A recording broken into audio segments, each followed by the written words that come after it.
may problema, huwag atupagin ang mag-alala. Kasi walang nakakalutas ng suliranin sa pag-aalala. By worrying, you don't change a thing, you can only make things worse. Luke 21:14, make up your mind not to worry. Magpasya kayo na huwag maging balisa. Huwag mag-alala. It's a decision. It's a choice. As you can see, sabi, make up your mind. It's imperative. Isang utos, ibig sabihin, doable. Pwedeng gawin. Worrying is a habit. Yung mga lagi nag-aalala, lagi namang problema, lagi nag-iisip, kostumbre yan nakaugalian, nakasanayan. And anything that is learned can be unlearned. Pag nasanay tayo, natutong mag-alala, pwede rin tayong magsanay sa kabaligtaran nun na huwag mag-alala.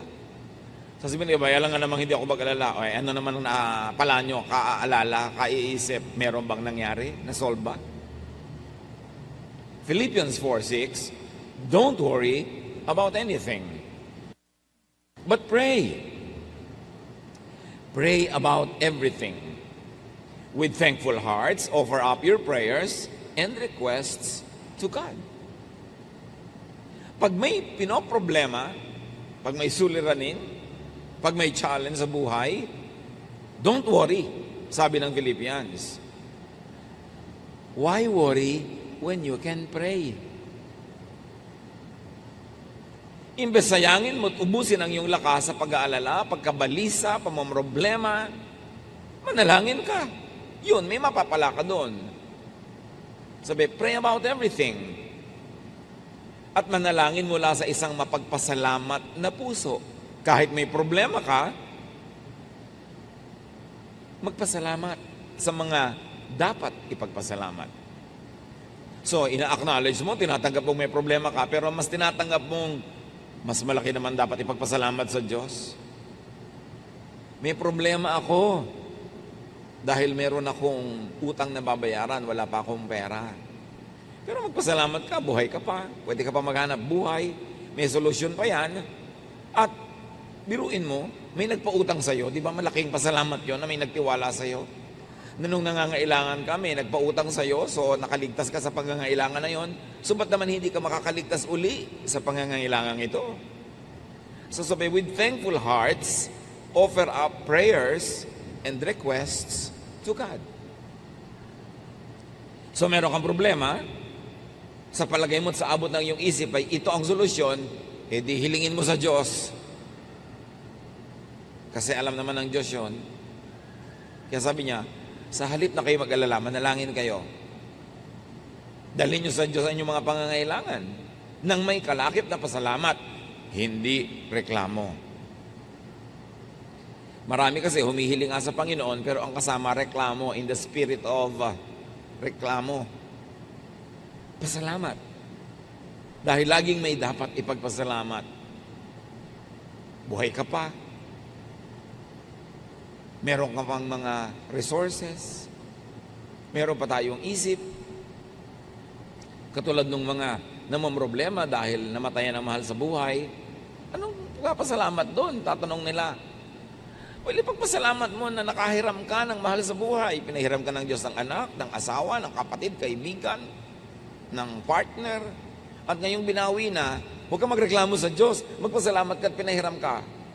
At mag-request ka ngayon na aliwin ka, pagalingin ang sugat ng iyong puso, turuan kang makapagpahinga sa kalungkutan. Yun ang hilingin mo.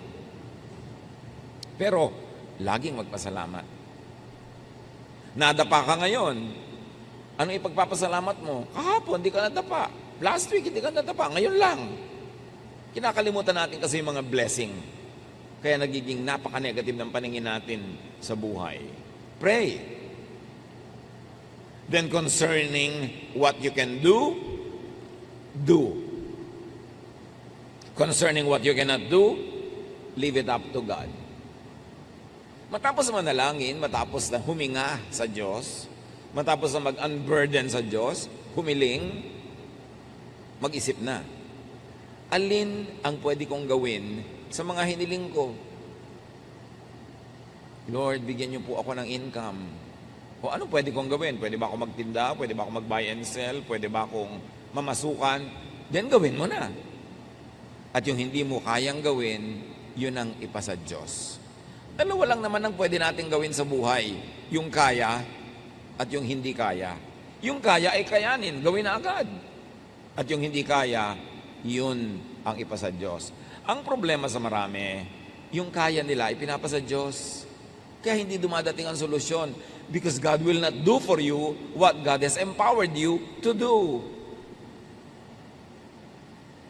Nakita niyo si Pedro nung nakakulong, bibitayin kinabukasan, nagpadala ang Diyos ng anghel sa kulungan. Anong ginawa ng anghel? Ginising si Pedro at pinatayo. Hindi binuhat kasi kaya ni Pedro ang tumayo. Nilagot ng anghel ang mga kadenang bakal. Bakit? Kasi hindi kayang gawin yun ni Pedro. At sabi niya kay Pedro, magbihis ka. Lalabas tayo sa kulungan ito. Hindi siya binaby-baby at binihisan. Kasi kaya niya magbihis. Pagkatapos binuksan ng anghel ang pinto ang bakal, kasi hindi kayang gawin yun ni Pedro. At sabi ni ang anghel, maglakad ka na, umuwi ka na. Hindi siya binuhat. Kasi kaya niya maglakad.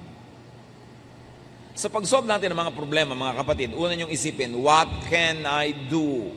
What has God empowered me to do? Ano mga ibinigay sa akin ng Diyos para ko ma-solve? At gawin. Huwag ipasa Diyos, huwag iasa sa iba, yung kaya natin gawin. Kaya ang tagal-tagal ng mga solusyon hindi dumarating, nasa kamay pala natin, hindi lang natin ginagawa ang tama. Parang yung babaeng balo na namatayan ng asawa, walang maibayad sa utang, yung anak niya, kukolektahin na ng mga nagpautang, yun na ang bayad, yung anak niya. Nagpunta siya sa propeta, sabi niya, ano pong gagawin ko? Namatay ang aking asawa. Wala ako kapera-pera, ang mga anak ko, kukuhanin na nagpautang, magiging alipin na sila. Pumunta siya sa propeta, maaaring umaasa siyang siya tutulungan, bibigyan ng donasyon. Ang sabi ng propeta sa kanya, ano bang meron ka sa bahay? Sa bahay mo, hindi sa bahay ko. Anong meron ka sa bahay mo? Sabi ng babae, konti pong langis. Walang-wala po kami pero merong konting langis. Sabi ng propeta, o bueno, manghiram ka ng maraming mga palayok, mga jar, sa kapitbahay mo. Isalin mo doon yung konti mong langis. At ginawa nga niya yon. At doon nangyari ang himala. Hindi na ubos-ubos yung langis na isinasalin hanggat may mapagsasalinan pa. Tumigil ang dumalo yung langis nung wala nang masisidlan. So what did that widow have? She had a little oil, and she also had goodwill among her neighbors na nagpahiram sa kanya ng mga lalagyan. What do we have? Pag may problema tayo mga kapatid, ang unang solusyon, what do I have? What has God given me that I can use to solve the problem? May utang ako, kailangan kong bayaran. Ang iisipin mo agad, uy, may savings ang aking ate. Uy, may savings ang kapatid ko, uutangin ko. Meron ka pa naman pwedeng ibenta. Meron ka pang katawan na pwede magtrabaho. Ang iisipin mo agad kung ano ang meron yung iba. Kaya hindi na solve ang problem. Higit sa napakarami natin mga problema, kaya nating lutasin. Nalulumbay ako, nalulungkot ako. Anong gusto mong gawin ko? Mag-sirko-sirko sa harapan mo para ka sumaya? Di pasayahin mo ang sarili mo. May kakayang kang gawin yun. May sakit ka. Kaya mo namang kumilos. Kumilos ka, huwag mong iasa sa iba. Ang iasa mo lang yung talagang hindi mo na kaya. Meron kang gustong bilhin, wala kang pambili. Pagtrabahuhan mo, hindi aasa ka sa hingi, aasa ka sa awa. Kailangan solvein mo yan because binigyan tayo ng Diyos ng kakayanan. Ang lagi lang nating tendency, lumapit sa propeta, walang-wala po ako. At ang sagot sa kanya, ano bang meron ka sa bahay mo? Gamitin mo yun. Alam ng Diyos ang pangangailangan mo, binibigyan kanya ng kakayanan. So solve what you can, and what you cannot solve, leave it up to God. At tanggapin mong parehong yung kaya mong solve at hindi mo kayang lutasin, parehong alam yun ng Diyos. Ecclesiastes 7:14, when times are good, be happy. But when times are bad, consider this. God has made the one as well as the other. Pag maganda ang panahon, magsaya ka. Kung malungkot ang panahon, di malungkot ka. Anong gawin mo? Magsasaya ka, malungkot nga. Lilipas din yun. Pastor, ang lungkot-lungkot ko po. Bakit? Kasi po nawalan ako ng trabaho, kasi nawalan ako ng boyfriend, kasi ito, hindi malungkot ka. Nawala ka pala ng boyfriend, nakakalungkot nga yun. Hindi malungkot ka. Alam nga naman sumaya ka, nawala ka ng boyfriend. Anong problema mo? Nalugi po ako sa negosyo, ang lungkot ko. Natural, alam nga pag natuwa ka, magtataka ko niyan. Hindi malungkot ka, lilipas din yan. Pagsasawaan ka din yan ng lungkot. Wala namang lungkot na nanatili forever, lalo't itinataboy mo. Ngayon, kung inaalagaan mo, bine-baby-baby mo yung lungkot, magpapatugtog ka ng malungkot na tugtog, titingin ka sa mga litratong nakakalungkot, talagang lulungkot ka lalo. Kailangan, gumawa ka ng paraan para huwag ka malungkot. Pagka naiinip ka, lumabas ka ng bahay, mag-isip ka, may gawin ka, magtrabaho ka, mag-exercise ka, magpawis ka, huwag mong i-baby yung lungkot mo. Ngayon, meron talagang lungkot na nandyan, di malungkot ka, ganun talagang buhay, hindi problema yung nalulungkot, natural lang yun, kasi meron kang emosyon. Tanggapin sa loob ang anuman nangyayari. Sa labas, lutasin yung problema, pero sa loob ng puso, tanggapin mong ganun talaga, may problema ang buhay. Nalulungkot ako, ganun talaga, nakakalungkot ang buhay ko minsan, pero may gagawin ako sa labas para ako sumaya. Pero huwag yung tinatanggihan mo sa iyong kalooban, yung katotohanan. Tanggapin mo yung katotohanan. Do not be in denial. Nahihirapan ang loob ko, di mahirapan ka. Pero may gagawin ako para gumaan ito. Pero hindi ko lalabanan yung katotohanan na nalulungkot ako kasi yun ang katotohanan eh. Pero may gagawin ka, panlabas, para yung nasa loob, magbago. Huwag makipagtunggali sa sariling kalooban. Tanggapin ang dapat tanggapin. Nalugi ka sa negosyo, ang yaman mo dati, ngayon wala kang kapera-pera, tanggapin mo yun. Ganyan talaga, nangyayari sa buhay. Wala ako ngayon kapera-pera. Tatanggapin ko yung katotohanan na yun, hindi na ako makikipag-contest doon, hindi ako makikipagbabag sa katotohanan kasi nangyari na. Pero sa panglabas, may gagawin ako. Mamumuhunan ako uli, magnenegosyo ako, maaaring manghiram ako ng puhunan, mamasukan ako, may gagawin ako. Pero sa kalooban ko, hindi ako makikipaglaban sa katotohanan. Ito ang katotohanan ko, tatanggapin ko to. Then buo ang iyong loob, nakaharapin ang iyong buhay para buuin ito uli. Do not problematize what cannot be solved. Huwag mo nang problemahin kung yung anak mo talaga napakahina sa arithmetic. Kahit ipagbuburan mo siya sa lahat ng bato sa mundo, hindi pa rin siya tatalino sa arithmetic. May mga bagay na tinatanggap kasi hindi mo kayang palitan. Ngayon, hahanapin mo na lang yung iba niyang kalakasan, iba niyang katangian, at doon ka mag-operate. Huwag mong hanapin yung wala. Ang dapat mong tamasahin, i-develop, yung nandun. Huwag mong hanapin sa asawa mo, sa nanay mo, sa kapatid mo, yung wala sa kanilang likas sa pagkatao. Ang hanapin mo, yung nandun talaga, ipagdiwang mo yon para ka mag- Wala na po yatang solusyon, itong ugali ng anak ko, itong ugali ng asawa ko. Wala palang solusyon, hindi problema. Tanggapin mo para tumahimik ang iyong kalooban. Ecclesiastes 1:15, what is crooked cannot be straightened. What is lacking cannot be counted. Ang talagang liko, hindi maitutuwid.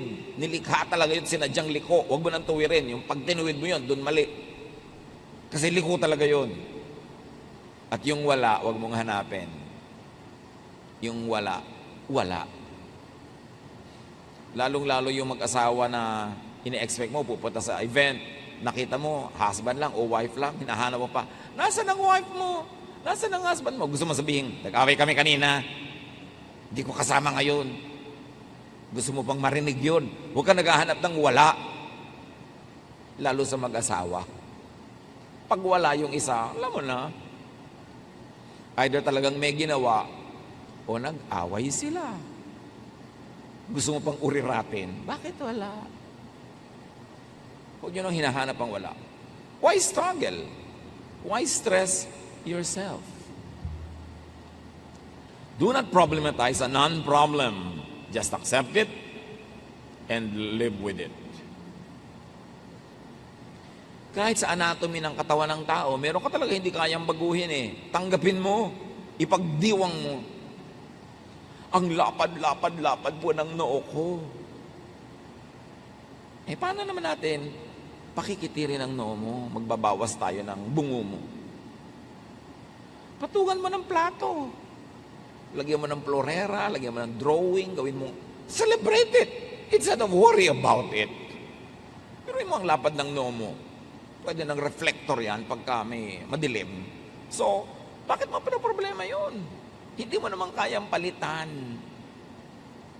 Matthew 6:27, can any one of you, by worrying, add a single hour to your life? Sa pag-aalala nyo ba naman ba, kaya nyo dagdagan kahit isang oras man lang ang buhay nyo? The obvious answer is no. And the obvious lesson is, so why worry? Nasa abroad po ang asawa ko, 1 taon pa bago bumalik, lungkot na lungkot po ako. Eh di gumawa ka ng paraan para huwag ka malungkot. Kasi hindi pa naman talaga babalik yun hanggang hindi bakasyon. O pauwiin mo na lang, ay naku, paano naman po ang remittance? Eh yun pala, huwag ka malungkot dyan. May remittance ka naman pala eh. Gumawa ka ng paraan. Huwag yung gusto mo ng may remittance, gusto mo pa nandiyan pa siya at hindi ka pa nalulungkot. You cannot have your cake and eat it too. Maraming lungkot natin, self-made, self-manufactured. Tanggapin mo. Nagpasya kayo na mag-a-abroad siya ng ilang taon, tanggapin mo na gano'n yun at magpakatino ka sa buhay, magpakatino siya sa buhay para sa oras ng pagbabalik niya, nandiyan ka pa. O babalik pa siya. Ayusin. Ecclesiastes 8:17, no one can comprehend what goes on under the sun. Despite all their efforts to search it out, no one can discover its meaning. Even if the wise claim they know, they really cannot comprehend it. So sabi nga ng mga kabataan ngayon, do not overthink. Do not always seek rhyme or reason for what happens. Hindi lahat may dahilan, hindi lahat may sense. Meron pang isa, naku, nagkasala po kami ng boyfriend ko. Namatay po yung tatay niya.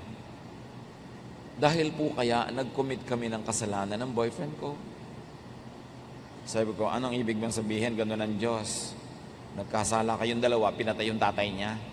Ano naman klaseng pagtingin mo sa Diyos? Eh di dapat kayo ang pinatay. Di ba? Bakit yung tatay niya? Ba't idinamay ng Diyos? Ano man ang klase mga pananaw yan sa buhay?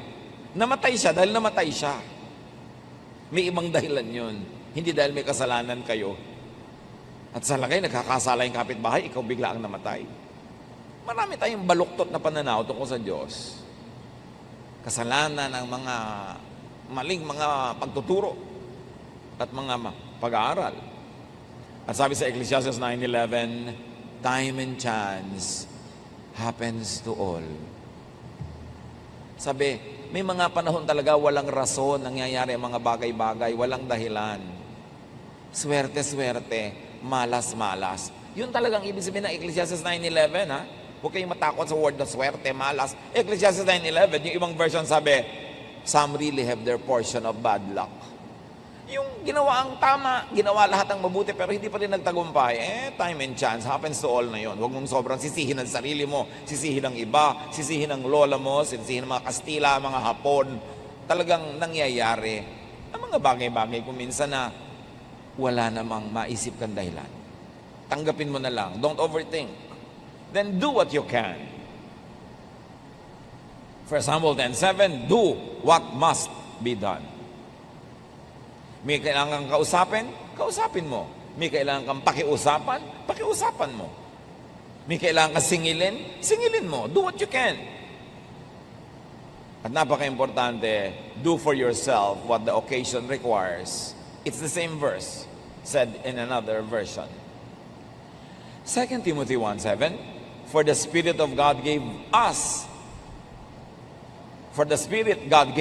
does not make us timid, but gives us power. Ang ibinibigay daw sa ating Espiritu ng Diyos ay yung hindi nagiging mahiyain ka, dungo, kimi. Ang Espiritu ang ibinibigay ng Diyos ay nagbibigay sa ng kapangyarihan. Kapangyarihan magsalita, kumilos, gumawa, makipag-negotiate para masolve ang iyong mga problema at magawa ang mga dapat gawin. Yung nahihiya ako, hindi yan galing sa Diyos. Yung mahihiyain, kimi, hindi yan gift ng Diyos. Because it will limit you. Ang Espiritong ibinibigay ng Diyos ay nagpapalakas ang loob. Espiritong nagpapatapang. Hindi para gumawa ng mali, kundi para gumawa ng tama. Para itama ang dapat itama. And then for what you cannot do, seek and get help to solve the problem or to remove or nullify the problem. Merong dalawang tao, parehong may problema. Yung isang widow, babaeng balo, nakademanda siya at ipapatalo siya ng judge dahil yung judge nabibili. So ang problema ng widow, paano ako mananalo sa case na dapat ko naman talaga ipanalo? So binigyan niya ng problema yung judge. Kinulit niya ng kinulit ng kinulit. Sa problema ng judge, pinapanalo na siya. So parehong na-solve ang problema nilang dalawa. Pero meron kang dapat gawin. Kung kimi-kimi ka, widow-widow ka, matatalo ka sa kaso. Luke 18:3-5. There was a widow in the town who kept coming to him with the plea. Kwento to ni Jesus. Grant me justice against my adversary. For some time, he refused. But finally, he said to himself, even though I don't fear God or care what people think, yet because this widow keeps bothering me, I will see that she gets justice so that she won't eventually come and attack me. So pareho may problema. Yung nakademanda, problema niya, dapat siyang manalo. So binigyan niya ng problema yung judge, kinulit niya ng kinulit ng kinulit, hanggang para wag na lang siyang mainis. Pinapanalo na niya dahil dapat naman talaga manalo. Solve ang problem. So, may napapala yung mga nagsisikap talaga, may ginagawa.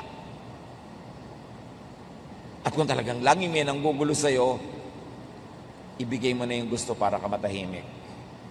Kapatid mo, inaagaw sa'yo ang minana ninyong paso sa namatay ninyong magulang, ibigay mo na ang paso para ka matahimik. Kesa ang gulo-gulo. Alam niyo ba na pati ang katahimikan ay binibili? May nanggugulo sa'yo. Bigay mo yung gusto, it has a cost.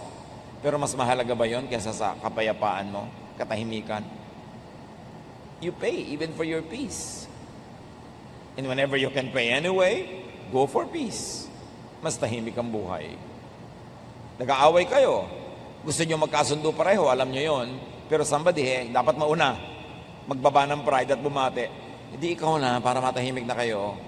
Kasi pagka pinauna mo pa siya, ayaw pa niya, ang tagal-tagal, pareho lang kayo nalulugi, mauna ka na. Di tahimik kayo. Ang hinihintay lang naman nun, isang text, isang bate, isang ano, tapos na. Huwag na magpataasan ng pride para tahimik. And then what you cannot do or solve, accept as unsolvable, undoable, unachievable at the moment. At the moment. Pag hindi mo kayang lutasin, hindi mo alam ang solusyon, tanggapin mo na lang na hindi ito malulutas sa ngayon. Sa ngayon lang. Ipagpaliban ang paglutas.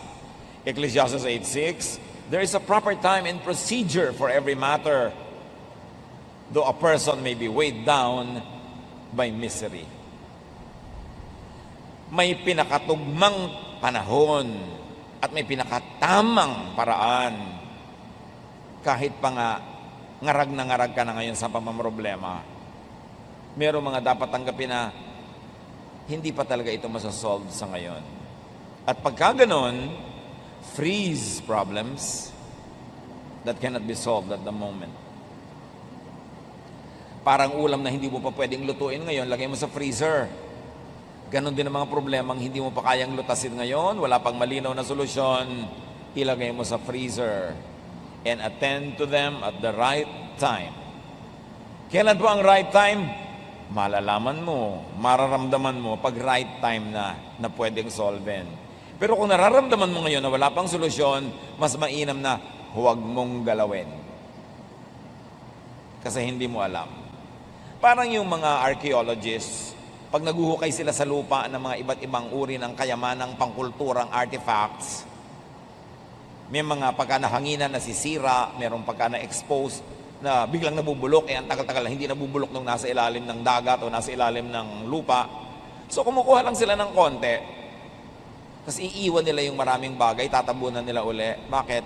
Kasi hindi pa nila kayang solve it ngayon yung preservation issues, hindi pa nila kayang lutasin yung mga tanong tungkol sa mga bagay na yon. Saka na.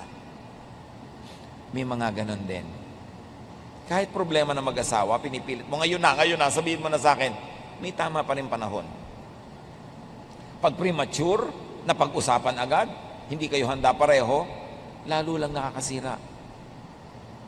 Ecclesiastes 3:1 and 11, there is a time for everything and a season for every activity under the heavens. God has made everything beautiful in its time. May panahon ang lahat ng bagay. Huwag madaliin, huwag ding huli, dapat tamang panahon.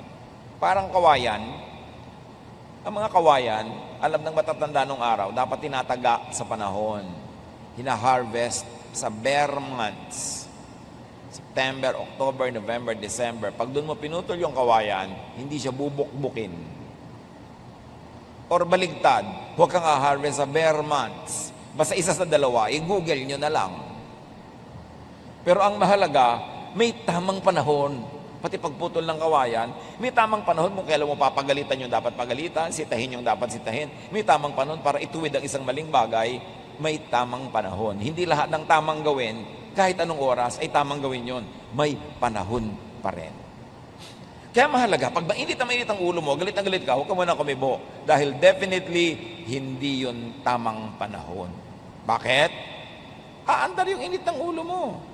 Ang uuwian ng usapan, away, hindi solusyon sa problema. Di ba kaya mo siya kakausapin para ma-solve? Pero kinausap mo, lalong lumala.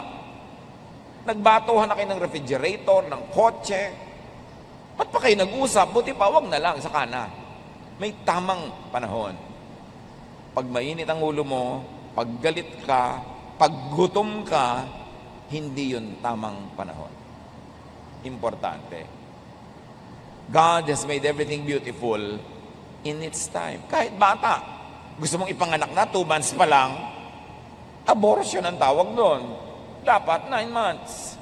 Ngayon, 13 months na, sobra na yon. Paglabas, may bigote na. Dapat tamang panahon. Lahat ng bagay. Kaya kahit may gusto kang kausapin, good ba ang timing ko? Tama ba ang panahon? Kasi pag nagtapat-tapat ang mga bituin, ang mga puno, ang mga ilog, sa tamang panahon, madali ang mga bagay. Kaya alam mo, pagka mali ang panahon, hirap na hirap ka. Kahit magne-negosyo ka, laging hirap na hirap ka, baka hindi ito ang tamang panahon para magnegosyo ako ng ganitong bagay. Kasi pag tama yung panahon, maluwag, madali. Be still when you don't know what to do. Let God move. Psalm 46:10, be still and know that I am God. Pag lagi kang may ginagawa, lagi kang busy, lagi kang maingay, hindi mo nadidinig ang Diyos. Hindi mo nararamdaman ang Diyos, hindi mo nakikita kumikilos ang Diyos. Ngayon, kung may problema ka, hindi mo alam ang gagawin, dapat wala kang gawin. Ha? Wala po akong gagawin? Hindi mo nga alam ang gagawin. So pag may ginawa ka, mali ang magagawa mo kasi hindi mo alam ang gagawin. Pagka, pastor, hindi ko po alam ang gagawin ko. Ano pong gagawin ko? Ulitin mo sinabi mo, hindi ko po alam ang gagawin ko. Ano pong gagawin ko? Hindi mo pala alam, di wala kang gagawin. Manahimik ka. There are problems that get solved by themselves over time. Parang sugat. Hayaan mo lang yan, gagaling yung mag-isa. Huwag mong kutkutin every day. There are problems that get solved by not solving them, by not interfering with them. Andar yan mag-isa, hahanap yan ng solution. There are problems that get solved with the passing of time. Panahon lang pala ang makakalutas dyan. Hindi pakikialam natin, panahon. And there are problems that get solved with the rearrangement of the universe. Okay, inaasma ka lagi, pero buwan kasi ng mga pollen. Pagka pala hindi na buwan ng mga pollen na lumilipad sa hangin, mawawala na yung asma mo. Nasosolve sa paglipas ng panahon. And there are problems that get worse pag pinakialaman mo sa maling timing. Tandaan niyo mga kapatid, pag walang magandang option, pag walang katanggap-tanggap na choice na gawin, be still. Don't do anything. It is the best. Siyempre, dapat ka makiramdam kasi baka naman dapat may gawin ka na, wala ka pang ginagawa. At kung kailan wala kang dapat gawin, doon ka may ginagawa. Mali ng mali. Dapat ang tao nakikiramdam. Be discerning. Be spirit-led. And if you are not gifted with great discernment, magpapayo kayo, humingi ng tulong sa mga taong gifted with discernment. Kakausapin ko ang anak ko tungkol sa boyfriend niya na ayaw ko. Pero tama ba ang timing? Tanungin mo yung kapatid mo, yung pinsan mo, okay bang kausapin ko yung anak ko? Anong tingin nyo? Get some opinion of people who are godly, whose decisions have been proven by time to be correct. And do not over-focus on the problem. Kahit may problema ka, dapat tuloy ang buhay. Uy, may kasalan ng pinsan natin. May problema ako eh.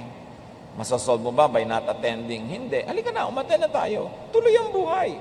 Ilagay mo yung problema mo sa isang kahon. Balikan mo na lang mamaya. Pero dapat, tuloy ang buhay mo. Get and live a life in spite of the problem. Pag bawat problema, titigil kayong mabuhay, naubos na ang inyong deadline ng life on earth, wala pa nangyari sa inyo. Kasi everyday, titigil kayong mabuhay basta may problem. So tuloy ang buhay, yun lang part na may problem na yun, ang inyong ilagay sa isang sulok, sa isang lugar, hanggang balikan nyo. Make and enjoy breaks from problems. Lalo kung ang dami nyong problema, mga kapatid, umimbento kayo ng kasiyahan, umimbento kayo ng recess, umimbento kayo ng pahinga para makaipon uli ng lakas. And because of distance, we get illumination. Nagkakaroon ng kaliwanagan ng ating isip pag medyo lumalayo-layo tayo sa iritasyon, sa problema. At pagbalik natin doon sa problema na yon, mas malinaw ng ating isip. Ecclesiastes 5:3, a dream comes when there are many cares. Kaya pag lagi kami iniisip, problema, nagkakandabangungot ka, marami ka napapaganipan na nakakapagpasakit ng ulo. So do not always rely and believe in dreams. Kasi pag ang tao lagi nag-iisip, talagang mananaginip. Hindi lahat ng panaginip ay galing sa Diyos. Kung minsan, isip ka lang kasi ng isip. Kaya tulog ka na, umaandar pa yung isip mo, doon sa lagi mong iniisip. Hindi naman common at pag natutulog ka nga, nawawalan ka ng control sa brain mo eh. Umaandar siya mag-isa. Kaya yung mga laging pinag-iisip mo, habang gising ka, aandar yun. Pag nananaginip ka, hindi lahat yun galing sa Diyos. Isang guni-guni. Bungang isip. Kaya kailangan ng tao, mas may problema tayo, mas gumawa tayo ng paraang sumaya. O sumaya-saya man lang kahit konti. Magkaroon ng pahinga sa pag-iisip. Ecclesiastes 7:8, go, eat your food with gladness and drink your wine with a joyful heart. For God has already approved what you do. Always be clothed in white and always anoint your head with oil. Ang sinasabi lang wear something comfortable. Wear something you feel good and you look good in. Relax. Be comfortable. Look good. Feel good.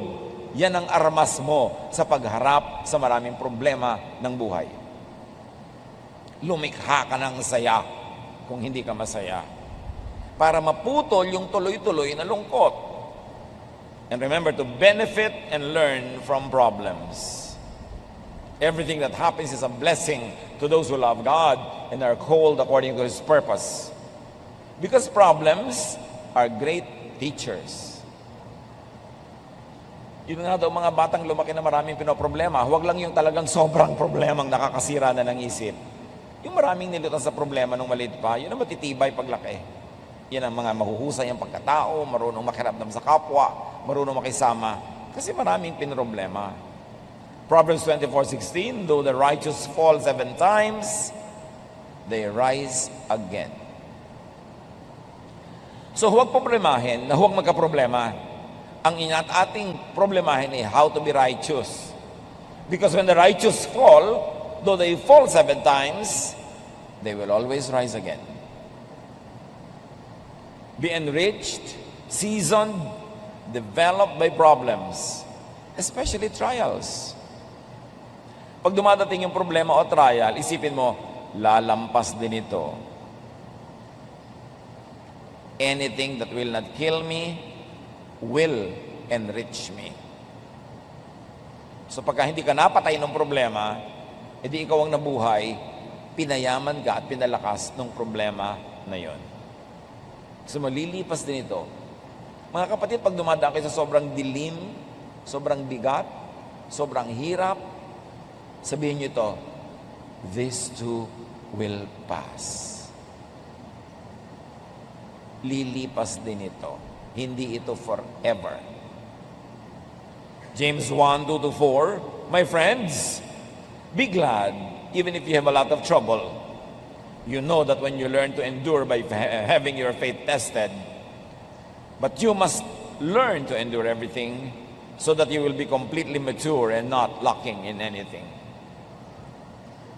Sabi, ikatuwa nyo, pag may dumarating na mga hirap at suliranin at pagsubok, kasi pag napagtagumpayan nyo na yan, you will end up better, richer, wiser person. Anticipate nyo na malalampasan nyo yan. At pagkalampas nyo, better na kayo dapat. Problems can make you better or bitter. Pwedeng maging mapait ang pananaw nyo sa buhay o pwedeng napaganda ang inyong pagkatao.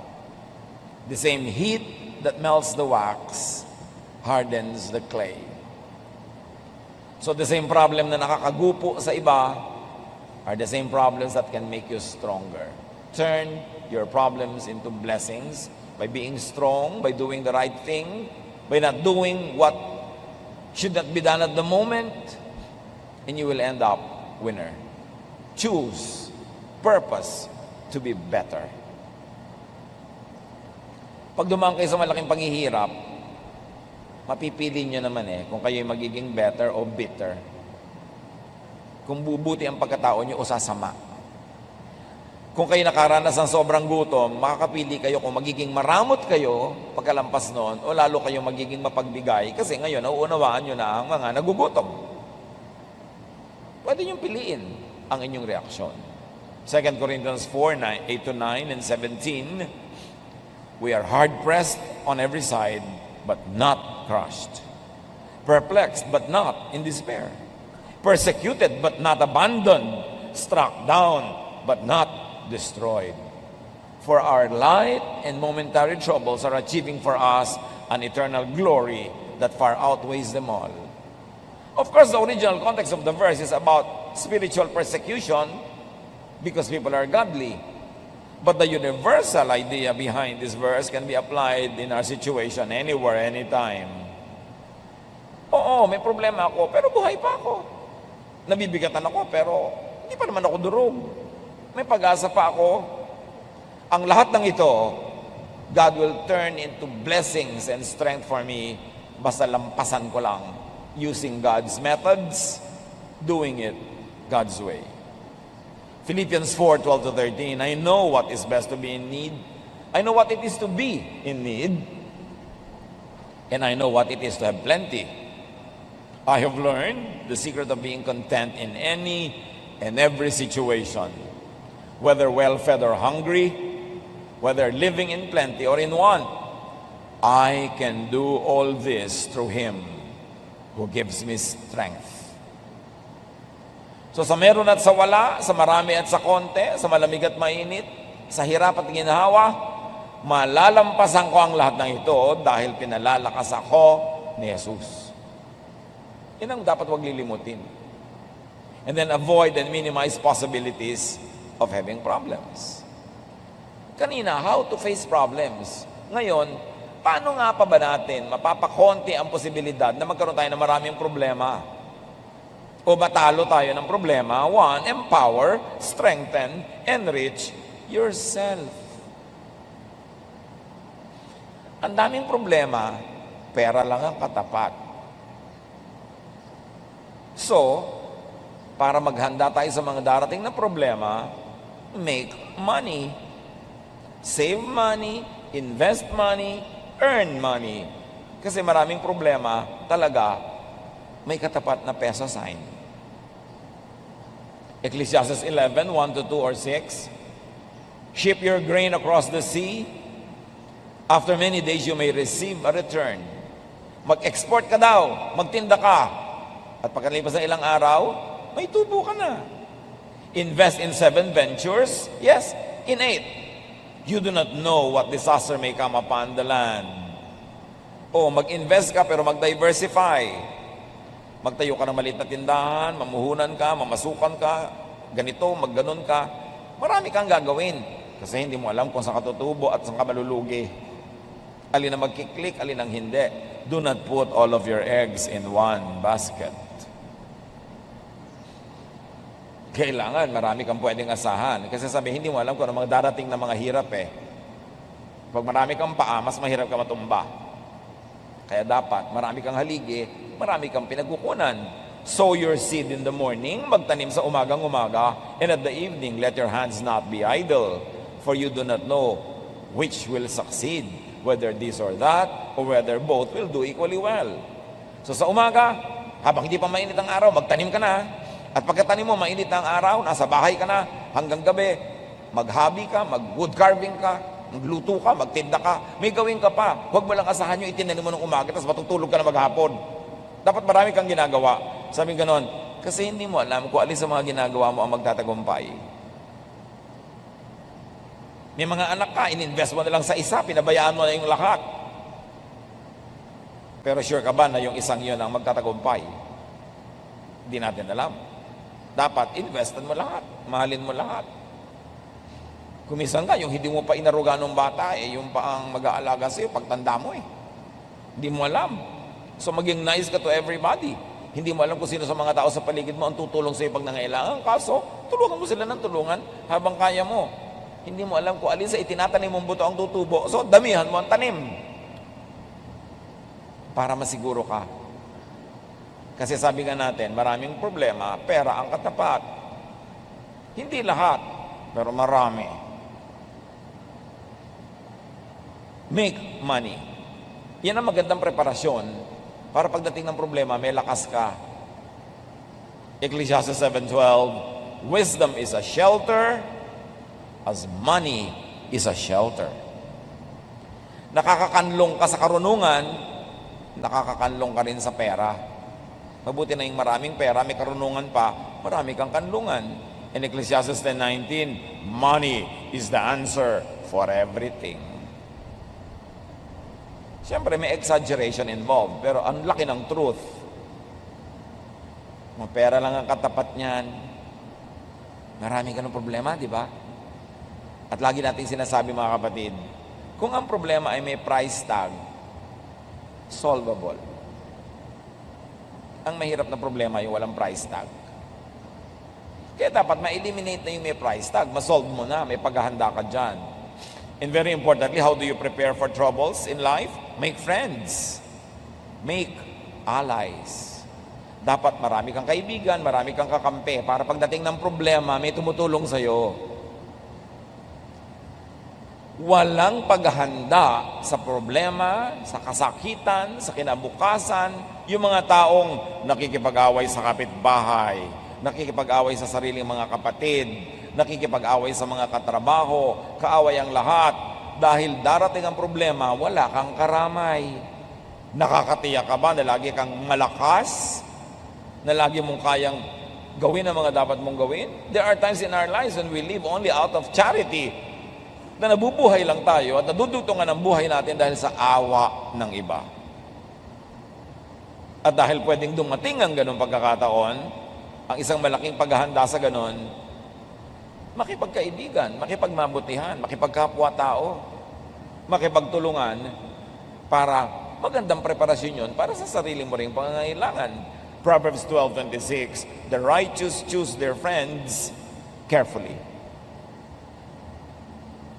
And Proverbs 18:24, One who has unreliable friends soon comes to ruin. But there is a friend who sticks closer than a brother.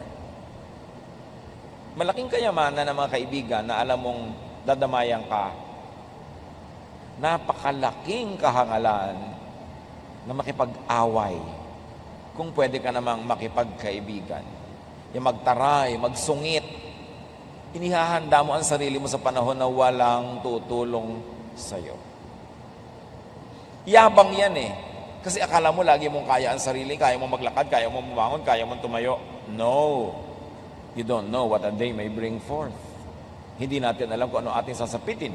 Ecclesiastes 4:9-10, 2 are better than 1, because they have a good return for their labor. If either of them falls down, one can help the other up. But pity anyone who falls and there's no one to help them up. Ang dalawa daw ay higit na mabuti ka sa nag-iisa lang. Dahil mas mag-enjoy sila sa buhay, magkakatulungan sila. Pag may isang nadapa, meron isang pwede magbangon. Kawawa naman daw ang taong pag nadapa, wala man lang magbabangon. At baka nga tapakan pa siya para lalo siyang lumubog sa lupa. Dahil bad record. Dahil walang pinakisamang mabuti. Obserbahan nyo yung mga namamatayan. Alam na alam nyo yung maraming kinaibigan, maraming naging relasyon, nakipagmabutihan, ang daming nakikiramay. At kitang-kita mo yung ano ba naman itong mag-ina na to na namatayan ng tatay at asawa. Wala man lang ni isang tao dito sa lamay. Wala kaya silang pinakisamahan? Hindi ba sila nakipagkaibigan kahit sino man? Liban na lang bagong lipat sila sa isang lugar na wala talaga silang kaibigan at kamag-anak. Pero doon mo makikita. Kaya alam nyo yung may church, tas active ka sa church, tumutulong ka sa church, active ka sumasali sa mga activities.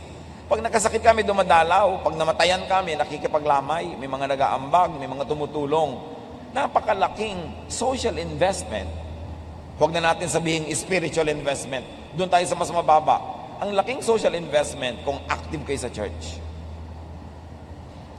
Kasi makikita mo, pagka sa mga tao mga active sa church, pag namatayan sila, mas tumutulong pa yung mga ka-church kaysa mga kamag-anak eh. Mas naaasahan sa oras ng pangangailangan. Kaya dapat, lagi kayong involved, sumasali. Una, dahil meron tayong mas mataas na dahilan, because the body of the Lord is the one that we should take care of and participate in.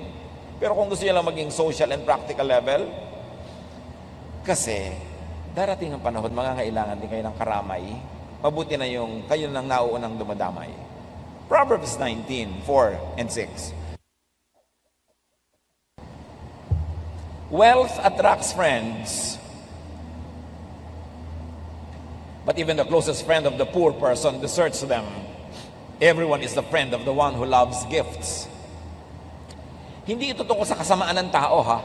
Tungkol ito sa isang katotohanan na pag kayo ay mapagbigay, mabait, mapagregalo, mapag-share, marami talaga kayong kaibigan. Kaya kayo mamimili. Will I lose some money to have friends? Or will I gain some money and lose friends? It's a choice. At dahil napakasarap ipakisama ang pera, isa yan sa mga pinakamasasarap ipakisama kung meron ka, magpakain ka, magregalo ka, talaga ang mga tao magiging malapit sa'yo. Natural, alangan namang palautang ka, palahingi ka, lapitan ka, natural hindi. So, gawin mo na very productive ang iyong buhay para meron kang income for yourself, may sobra para ipamigay mo. Dahil ganun talaga ang friendship. Mas umuunlad, namumulaklak, humahayo, gumaganda ang amoy, humahalimuyak pagka meron kang pakisama. Kaya dapat magkaroon ka ng kabuhayan. Meron kang mga kaibigan para meron kang pagkakipagkaibigan, pakisama. Pag lagi kang wala, lagi kang nangihingi, lagi kang nangungutang, natural, ma-allergic sa'yo mga tao. Hindi sila masama. Practical lang sila. Kaya dapat maging practical ka rin. Be a giver, be nice, and you will be surrounded with people Of course, hindi lahat ng yun ay true friends, pero may magiging true friends ka rin doon. Makisama, makisalamuha, makihalubilo, makipagbabutihan, makisangkot, makiisa sa buhay ng iba para gawin din nila sa iyo. Kaya sa mga highly developed economies, lalo sa mga Western and industrialized cultures, hindi na sila masyadong nakikisama. Alam niyo kung bakit? Kasi meron na sila insurance. Meron na silang mga paghahanda sa kanilang pagkakasakit, sa kanilang pagkakaratay, sa kanilang kamatayan. Kaya hindi na sila masyadong nakikisama. Pero sa baryo, bakit ka sobrang nakikisama? Birthday ni ganun, attend ka. May handaan doon, tutulong ka. Bakit? Kasi sa gabi, may emergency ka, wala kang kotse, kakalampagin mo yung kapitbahay mo, hihiramin mo yung kotse niya para madala ka sa ospital. Kaya yung mga taong maraming pangangailangan, mas dapat nakikisama. But it is noble and godly na wala ka ng pangangailangan, mariwasa ka na, tapos ang galing mo pa rin makisama. Yun ang tunay na pakikisama kasi wala kang vested interest. So, train your heart, train to be strong at heart. Palakasin ang loob, palakasin ang bulsa, palakasin ang katawan, palakasin ang espiritu, para pagdating ng problema, meron kang ilaban. Hebrews 13:9, it is good for our hearts to be strengthened by grace. Tamang panahon, tamang pamamaraan ang pagharap sa problema. Ecclesiastes 8:5, the wise heart will know the proper time and procedure. Sanayin ang puso na mahirapan para pag dumadating ang hirap, trained na. Ang mga bata, huwag palakihin sa layaw, sa sobrang sarap, sobrang ginhawa, kasi mawawalan sila ng training. Pagdating ng mga tunay na problema, marupok, mahina, madaling bumigay. Ang laki sa layaw, karaniway hubad, sabi ni Balagtas. Sa bait at muni, sa hatol ay salat. Masaklap ang bunga ng maling paglingap, habag ng magulang sa irog na anak. Dapat tinetrain mo ding mahirapan, mapagod, magtipid, kahit may pera kayo. Kahit meron kayong mga katulong sa bahay, kailangan meron silang assignment, malinis, magligpit, mag-ayos-ayos, para train sila sa buhay. And remember, do not be too emotional. Walang nakakalutas sa problema, sa drama, sa iyak. Nalulutas yan sa pag-iisip at sa social network at syempre sa guidance ng Panginoon. At kung maraming problema o darating pa lang ang problema, get a boost. Magpasaya ng magpasaya sa puso para pag dumating yung mga lungkot, marami kang mawi-withdraw na happiness, hindi ka masisiro balance. Proverbs 12:25, anxiety weighs down the heart, but a kind word cheers it up. Mga kapatid, pag tayo ay may mga kasama na may problema, a kind word can go far. An unkind word can destroy whatever is left of their strength, but a kind word will always boost them up and help. So be kind sa mga namang problema. Maraming namang problema, nagdidilim ang isip, nalilito. Be kind. A kind word will help. Pray with people who have problems. And whenever you can help, help. You don't know when it's your turn to need help.